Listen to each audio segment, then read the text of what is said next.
Good morning. Our speaker for today is the ever-positive and energetic Sarah Fear. Let us pray. Lord God, Almighty, everlasting Father, you have brought us in safety this new day. Preserve us with your mighty power and direct us to the fulfilling of your purpose.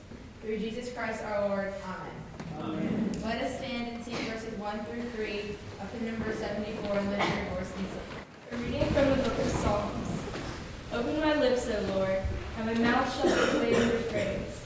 Create in me a clean heart, O God, and renew a right spirit within me. Cast me not away from your presence, and take not your Holy Spirit from me. Give me the joy of your saving help again, and sustain me with your bountiful spirit. Amen.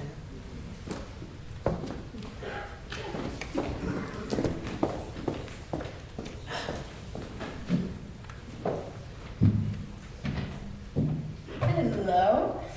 Hello. So my name is Sarah Fear, and most of you probably know me as the girl that's a little too enthusiastic on a Monday morning, or sending one too many Special Olympics emails, or going to get a third cup of coffee before 8 a.m., or late, like today. 53 and counting, gotta keep strong. So long story short, I came to St. Catherine's in 9th grade, and since then, life has changed quite a bit, to say the least. I mean, I like to think I've had a good and full 4 years at St. Catherine's, and I've made some pretty unforgettable memories with some good friends, and, from dances, sports practices, to yes, even chapel. So we've had highs and lows that growing up brings, to skim all that, and I can wholeheartedly say that I like to think that I've never met a stranger here, and I've been blessed with this life that I have. But that's not what this talk is going to be about, because yes, St. Catherine's is great, but yeah, there are some low points we all hit. So the parts that don't make it on your Snapchat story, and the parts that aren't as easy to talk about. So I'm going to let you guys in on a little secret. There are two types of people. People that get lonely and sad, and people who lie about not getting lonely and sad.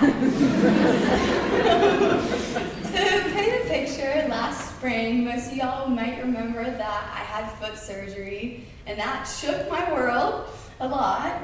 So I discovered after months of kind of wondering what was wrong with my foot, why I was having pain when I was running, and I had a unique condition that only a specialized doctor in Miami could help with over spring break. So while most of my friends were sending pictures of them in their pina coladas, I was in a hospital room, which was really fun. So for the next 3 months, I couldn't walk. I basically isolated myself, and hanging with friends became nearly impossible. Even though my right foot was golden, so I could drive, I didn't want to drive because that meant effort, and that was just not, So I would go weeks off of 2 hours of sleep a night because the pain was so bad. And my dog became my roommate and best friend during these months, keeping me company during those nights where I just simply couldn't get any sleep. So I tried to not feel as isolated and alone as I began to feel through my dog and Netflix, but I still felt, alone. And we all have to some degree, whether we talk about it or not. But because that wasn't the first time I had felt that way. And that was just the first time there was a clear outer expression and visible sign of the isolation that I felt. So I became bitter, and I went from being the cheery girl that everyone knows to someone who chose to dwell on her situation rather than triumph over it. And this trend is what I want to talk about and focus on. During those months, I think I took myself too seriously, and I think we all tend to take ourselves a little too seriously because life really isn't meant to be that serious sometimes. I lost my zest for life, and I no longer smiled every time I woke up and was like, yeah. Getting out of bed became the hardest thing to do because it wasn't just physical pain, it was the emotional pain that there was just an outer expression of for the first time. And I think nothing is more tragic than to die before you're dead, and I think that that's something that I just want to talk about. So what I've discovered is that when life throws you these curveballs and these situations, because I found out I needed surgery about 2 weeks before I had to get it, so it was kind of out of the blue, random. So now I don't want to focus too much on the suckiness of those months, because it's very those details, but I want to focus more on the triumph over it, because I think that's the most important thing to talk about. Because yes, it is possible to overcome these things, and I'm living proof that it's possible. And I think if you're struggling with something, the fact that you're still breathing, like your breath, is proof that you're still okay, and that you too can have your own redemption and your triumph over it. Because we're all worthy and capable of experiencing the joy that this world can offer when we open ourselves up to it. So yeah, safe to say I hit a pretty low point. I call it the quarter life crisis. And so naturally, where do you look when you're, alone and feeling down? The self-help section of Amazon is the place to be at all hours of the day. So as ridiculous as it sounds, during this period of self-reflection and a little too much time on self-help websites, I began to discover through this book that was literally titled, "You Can Heal Your Life." Like, that's how desperate I was.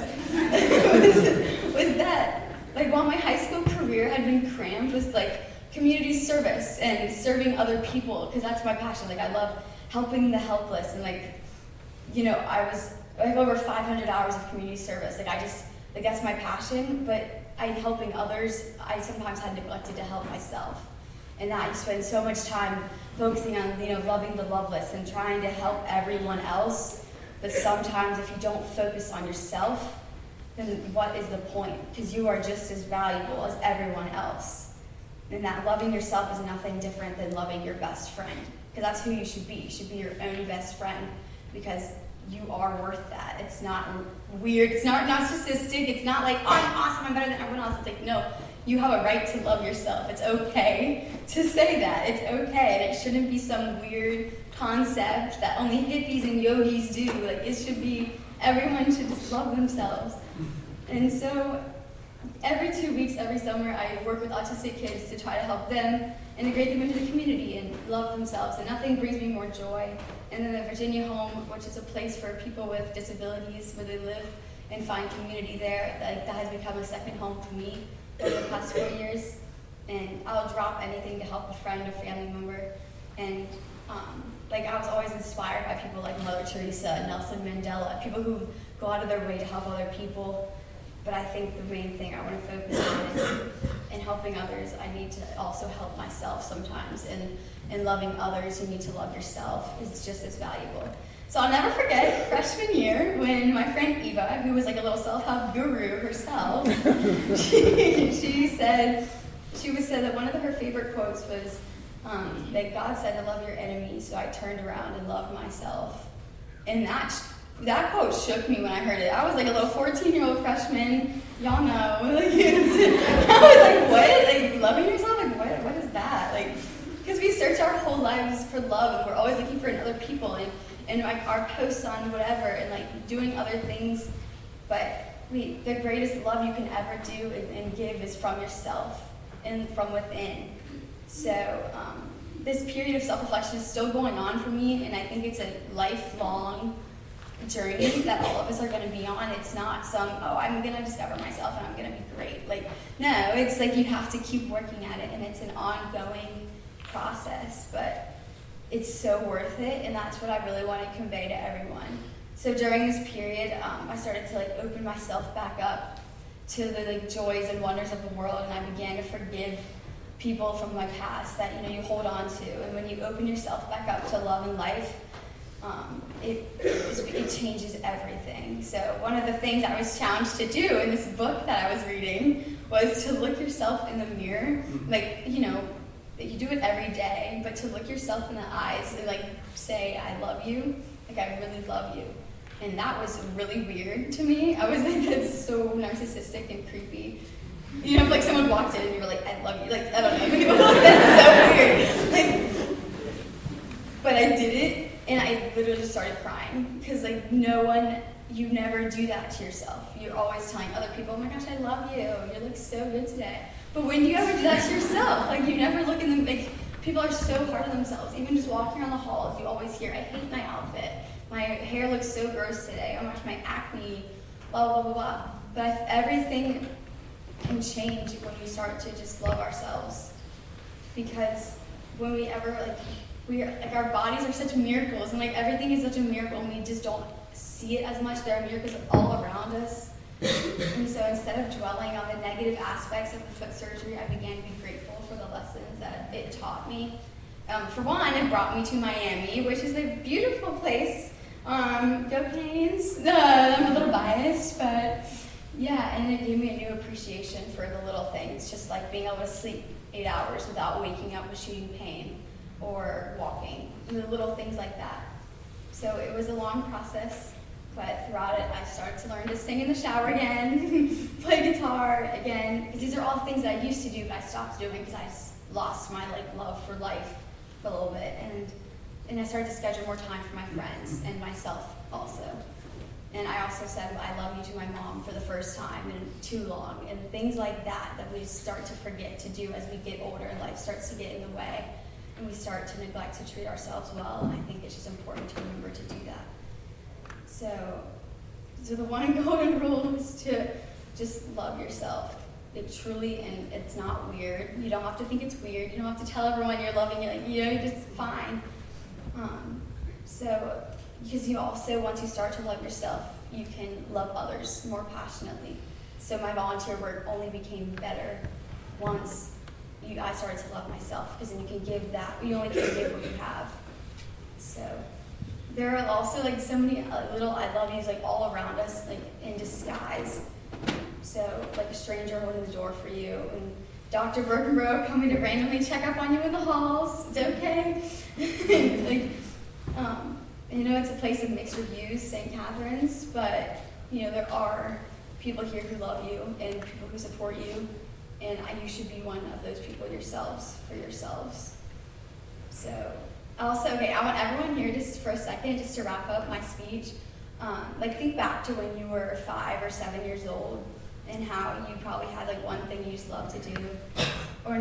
I think when you're that young, you just love yourself so much. I don't know if everything you do is the coolest thing ever. You're doing a cartwheel and you're I can do a cartwheel. Everything is so cool. And then I think as you get older, you start to lose that. But I just challenge you today to look yourself in the mirror and just say, I love you to yourself. Or do a cartwheel and think it's the coolest thing ever, because it's pretty cool. These little things, keep singing in the shower. Don't lose that love for life, because that can happen as you grow older.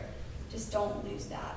And just tell yourself you love yourself today, and smile in the mirror and give yourself a compliment. Thank you.